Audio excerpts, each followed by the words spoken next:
Thank you. Nara Koduru అంటే నందమూరి అడ్డా.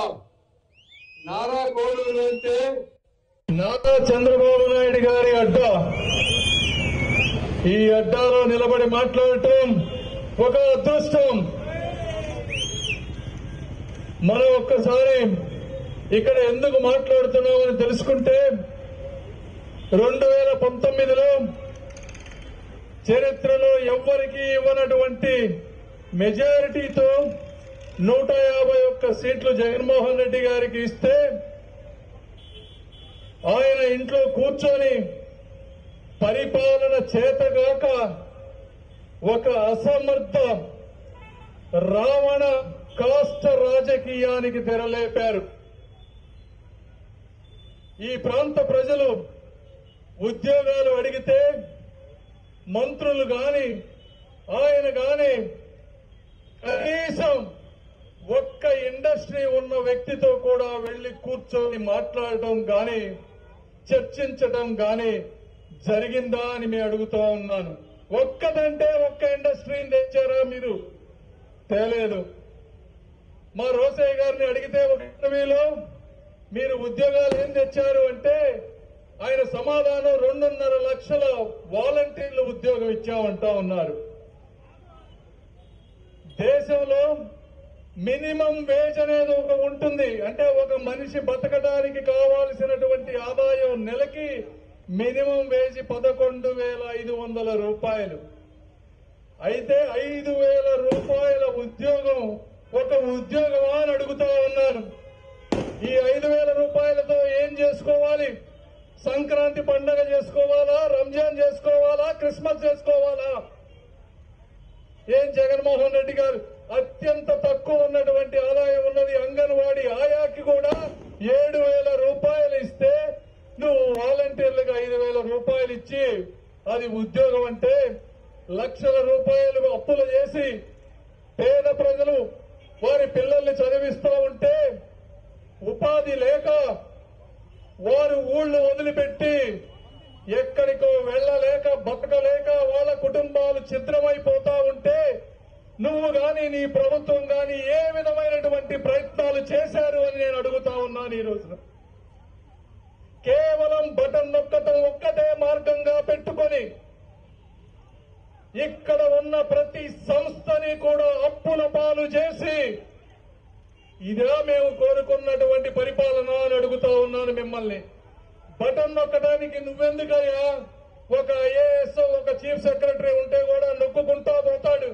పరిపాలన అంటే బటన్లు నొక్కడం కాదు. పరిపాలన అంటే పేద ప్రజలకి వారికి ఏమి కావాలో ఒక ప్రణాళిక రచించి ఒక పక్కా ప్లాన్ తో 2-3 సంవత్సరాలుగా ముందు చూపు చూసి వారికి అవసరమైనప్పుడు ఆదుకునే విధంగా ఉండటం.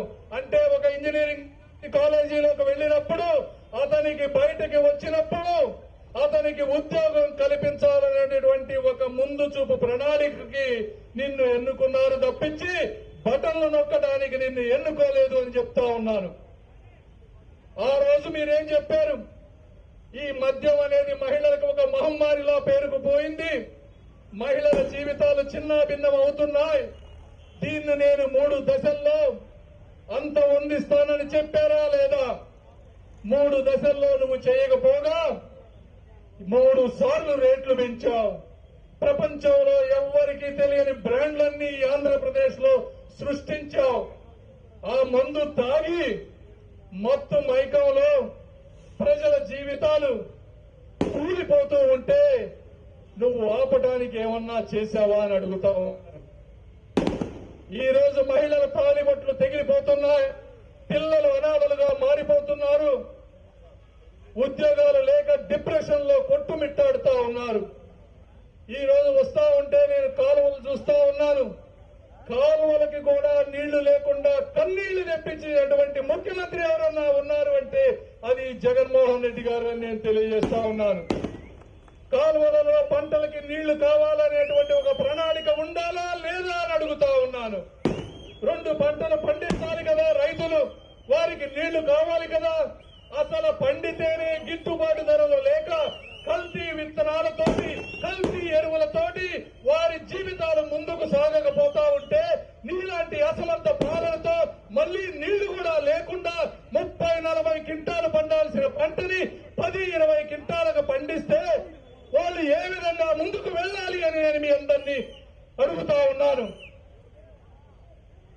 కాబట్టి ఇలా నేను చెప్పుకుంటా పోతే జగన్మోహన్ రెడ్డి గారు చేసినటువంటి ఒక అసమర్థ అవినీతి పాలన సాయంత్రం వరకు పడుతుంది. ఈ గుంటూరు ప్రాంతంలో దొరికిన ప్రాంతాన్నల్లా తవ్వి పెట్టారు గ్రావెల్ రూపంలో. ఈస్ట్ గోదావరి పోతే ఫుల్గా బాక్సైట్ తవ్వారు. నెల్లూరు పోతే సిలికా క్వార్ట్జ్, రాయలసీమ పోతే కుప్పంలో ద్రవిడ యూనివర్సిటీ సరిహద్దుల్లో కూడా గ్రానైట్ తవ్వారు. రాష్ట్రం నలుమూలల పేద ప్రజలకు చెందాల్సినటువంటి ఆర్థిక వనరులని విచ్చలవిడిగా తవ్వి పక్క రాష్ట్రాలకు అమ్మి అవినీతి సొమ్ము చేసుకుని సోషల్ మీడియా రూపంలో ఒక దుష్ప్రచారం చేస్తూ పబ్లిసిటీ చేసుకుంటూ తెలుగుదేశం పార్టీ నాయకుల పైన, పవన్ కళ్యాణ్ గారి పైన బూతుల ప్రయోగం చేస్తూ మళ్లీ గెలవాలని చూస్తా ఉన్నారు. ఆ రోజు మీరు పరిటాల రవి గారిని పట్టన పెట్టుకున్నా కూడా తెలుగు జాతి ఫ్యాక్షనిజంలో ఉండకూడదు, అభివృద్ధి వైపు వెళ్లాలి అనేటువంటి ఒక మంచి ఉద్దేశంతో నారా చంద్రబాబు నాయుడు గారు 2014-19లో అధికారంలో ఉన్నా కూడా మీ మీద పగ తీర్చుకోలేదు. కనీస జ్ఞానం లేకుండా మళ్లీ అదే ఫ్యాక్షనిజాన్ని, ఫ్యూడలిజాన్ని, దౌర్జన్యాన్ని, దుర్మార్గాన్ని, నీ పులివెందుల రాజకీయాన్ని రాష్ట్రమంతా వ్యాపింపిత చేద్దాం అనుకుంటా ఉన్నావు. నేను చెప్తా ఉన్నాను, జగన్మోహన్ రెడ్డి గారు నీ అరాచకాలు సాగావు. నాలాంటి వారు ఎంతో మంది వస్తారు, మిమ్మల్ని మీ అవినీతి సామ్రాజ్యాన్ని చీల్చి చెండారుతారు అని చెప్తా ఉన్నాను. నారా కోడూరు ప్రజలు మీరందరూ కూడా ఇదే ఉత్సాహంతో పనిచేసి జగన్మోహన్ రెడ్డి గారికి ఒక రాజకీయ సమాధి చెయ్యాలని చెప్పి నేను మనస్ఫూర్తిగా కోరుకుంటూ నన్ను ఇంతగా ఆహ్వానించిన మీ ప్రతి ఒక్కరికి హృదయపూర్వక కృతజ్ఞతలు తెలుపుకుంటూ ఈ రాష్ట్రంలో నేను ఏది ఆశించి రాలేదు. మీ కొంత అభిమానం ఇవ్వండి, నా జీవితంలో ప్రతి రక్తపు బొట్టు మీ సేవ కోసం ఉపయోగిస్తానని తెలియజేసుకుంటూ సెలవు తీసుకుంటున్నాను.